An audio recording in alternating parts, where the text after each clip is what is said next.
Hello అండి, welcome to our channel వంటిల్లు.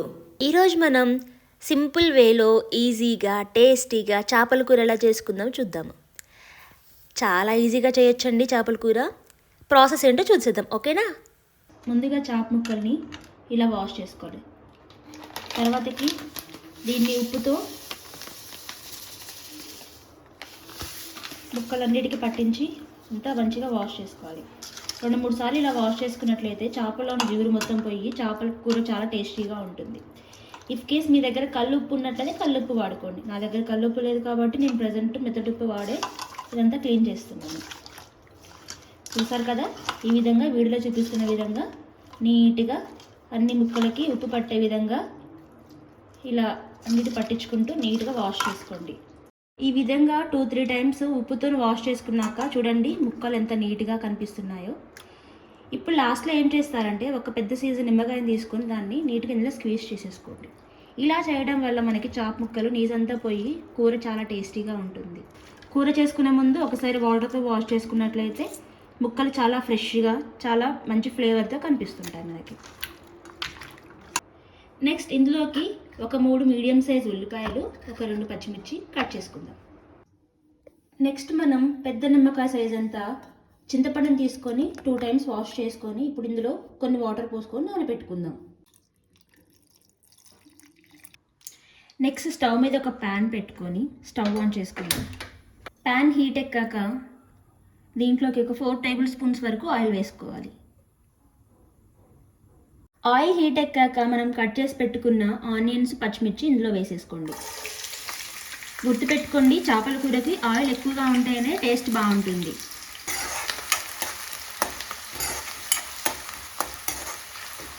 ఇలా ఒకసారి కలిపేసుకొని మూత పెట్టుకొని ఒక 2 మినిట్స్ వరకు ఆనియన్స్ ఫ్రై అయ్యే వరకు ఉంచుకోండి.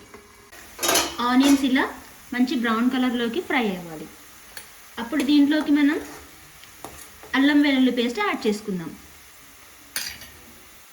ఇందులోకి 2 టేబుల్ స్పూన్స్ ఆఫ్ అల్లం వెల్లుల్లి పేస్ట్ వేస్తున్నాను.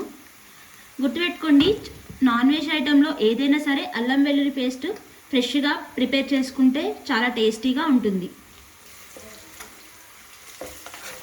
నెక్స్ట్ ఒక టేబుల్ స్పూన్ పసుపు కూడా యాడ్ చేసుకుందాం.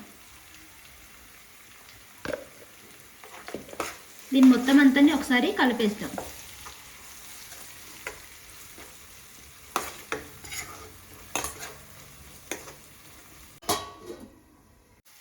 చూసారు కదా, ఇలా నీట్గా అల్లం వెల్లుల్లి పేస్ట్ మొత్తం కూడా ఫ్రై అయిపోయి చక్కగా పచ్చివాసన ఏం లేకుండా మంచి స్మెల్ అనేది వస్తుంది. ఈ స్పాన్లో మనం వాష్ చేసి పెట్టుకున్న చేప ముక్కల్ని యాడ్ చేసుకుందాం. ఇది ఒక్కొక్కటిగా ఇలా నీట్గా పెట్టేసుకోవాలి.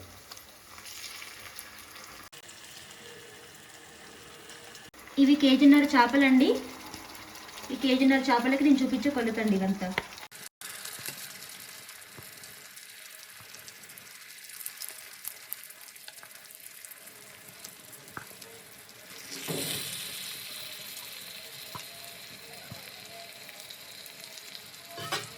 ఇలా ముక్కలన్నీ పెట్టేసి క్యాప్ పెట్టేసుకోవాలి.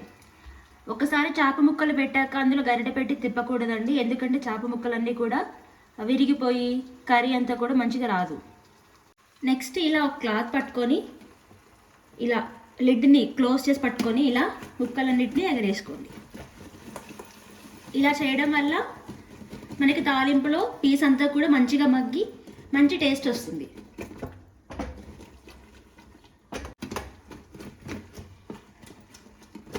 లిడ్ని ప్రాపర్గా క్లోజ్ చేసి పట్టుకోండి, లేదంటే బయటికి స్పిల్ అయ్యే ఛాన్సెస్ ఎక్కువగా. చూడండి ముక్కలన్నీ ఫ్లిప్ అయిపోయి ఎంత నీట్గా అందులో తాలింపులో మగ్గుతున్నాయో. ఇలా మగ్గడం వల్ల మనకి చేపల కూర అనేది బాగా టేస్టీగా వస్తుంది. చూసారు కదా, ముక్కలన్నీ ఇలా ఫ్రై అయిపోయాక దీంట్లోకి మనం ఉప్పు కారం వేసుకుందాం. చూడండి, నేను దీంట్లోకి ఒక 2 టేబుల్ స్పూన్స్ సాల్ట్ వేస్తున్నాను.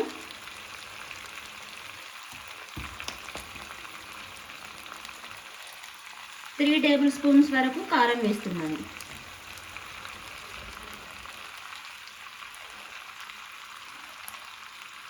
చేపల కూరలోకి సాల్ట్ కారం ఎక్కువ వేసుకొని చేసుకుంటేనే ఆ గ్రేవీ చిక్కగా మంచిగా చాలా టేస్టీగా ఉంటుంది. ఇలా ఉప్పు కారం వేసుకున్నాక ఒక 1 minute వరకు లిడ్ పెట్టేసుకొని మగ్గనిచ్చుకోండి. అంతలోపు మనం చింతపండు పులుసు ప్రిపేర్ చేసుకుందాం. చూసారు కదా, 1 minute తర్వాతకి ఇలా అంతా కూడా కారం అంతా ఇలా అయిపోతూ ఉంటుంది అన్నమాట. నెక్స్ట్ మనం చింతపులుసుని ఇలా స్మాష్ చేసుకొని పెట్టుకొని కర్రీలోకి యాడ్ చేసేసుకుందాం.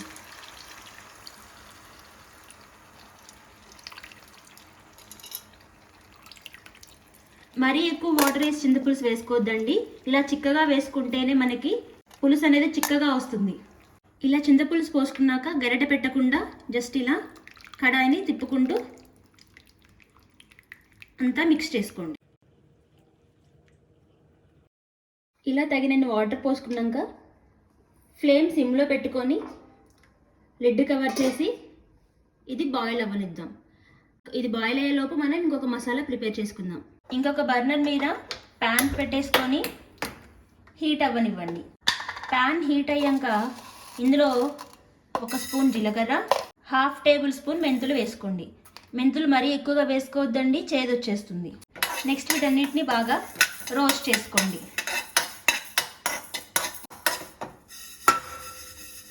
చూసారు కదా, ఇలా కలర్ చేంజ్ అయ్యేంత వరకు కూడా మనం జీలకర్రని మెంతుల్ని వేపుకోవాలి. తర్వాతకి స్టవ్ ఆఫ్ చేసేసి ఇవి పూర్తిగా చల్లారాక గ్రైండ్ చేసుకోవాలి. ఇలా ఫైన్ పౌడర్ లాగా గ్రైండ్ చేసి పెట్టుకోవాలండి. ఇంతలోపు చూద్దాం మన చేపల కూర ఎలా ఉందో.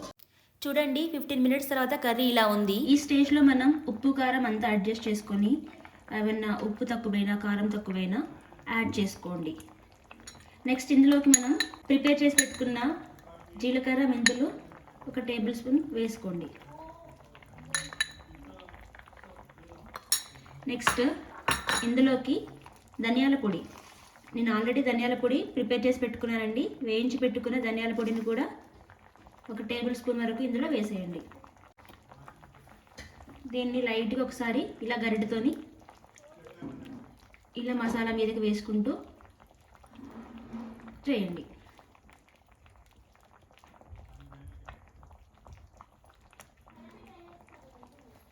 ఇది వేసేసాక మళ్ళీ మూత పెట్టేసుకొని ఒక 2 minutes వరకు బాయిల్ అవ్వనివ్వండి.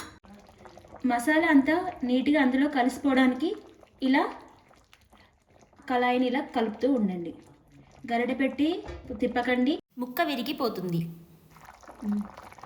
చూసారు కదా, ఆయిల్ అంతా ఇలా సపరేట్ అయిపోయి ఉంది అంటే కూర మనకి ఉడికిపోయిందని అర్థం. ఈ స్టేజ్లో ఫైనల్గా కొంచెం కొత్తిమీరతో గార్నిష్ చేసేసుకొని స్టవ్ ఆఫ్ చేసేసుకోండి. అంతే, ఎంతో ఈజీగా టేస్టీగా చేపల కూర రెడీ అయిపోతుందండి.